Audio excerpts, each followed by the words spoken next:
Isusulong sa BTA Parliament ang ilang panukalang batas hinggil sa kalikasan, basura at kuryente. Sinabi ni MP Tawakal Midtimbang, makikipagpulong ang komite sa mga technical experts, concerned agencies at mga electric cooperatives upang mas mapahusay pa ang mga panukala at matiyak na magiging epektibo ang pagpapatupad ng mga ito. Si Naphtali Velarde sa News Now. Isa sa ilalim sa mas malalim na konsultasyon ng Committee on Environment, Natural Resources and Energy ng Bangsamoro Parliament ang tatlong mahalagang panukalang batas na nakatuon sa watershed protection, solid waste management at rural electrification bago ito dalhin sa plenaryo. Ayon kay MP Tawakal Midtimbang, magkikipagpulong ang komite sa mga technical experts, concerned agencies at mga electric cooperatives upang mas mapahusay pa ang mga panukala at matiyak na magiging epektibo ang pagpapatupad ng mga ito.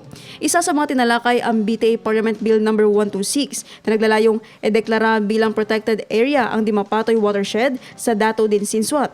Ayon sa komite, mahalaga ang watershed dahil isa ito sa pangunahing pinagkukunan ng malinis na inuming tubig ng Cotabato City at mga karatig na bayan. Hiniling din ng mga miyembro ng komite ang updated report sa kasalukuyang kalagayan ng watershed at binigyang diin ang pangangailangang paigtingin pa ang pangangalaga sa iba pang mahalagang ecosystem sa Bangsamoro, kabilang ang Lake Lanao, Ligawasan Marsh at Rio Grande de Mindanao.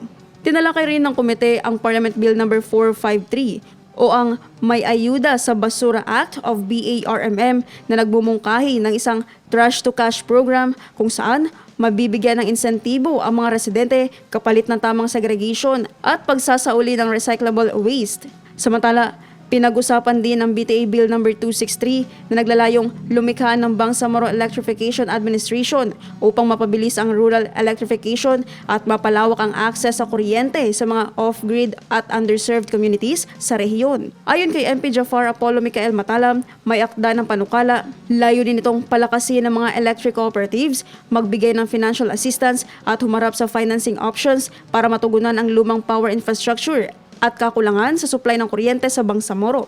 Sa unang deliberasyon, nagbigay ang mga miyembro ng komite ng kanilang mga paunang obserbasyon sa policy coverage at implementation mechanisms ng mga panukala. Dahil dito, napagkasunduan ng komite na mag-imbita ng mga resource persons para sa mas malalim na technical discussions. Sinabi rin ni Midtimbang na nakatakdang makipagpulong ang komite sa Ministry of Environment, Natural Resources and Energy upang suriin ang implementasyon ng mga umiiral na environmental laws at policies sa Bangsamoro bilang bahagi ng pagpapalakas ng environmental governance sa rehiyon. Naphtali Velarde, iMinds, Philippines.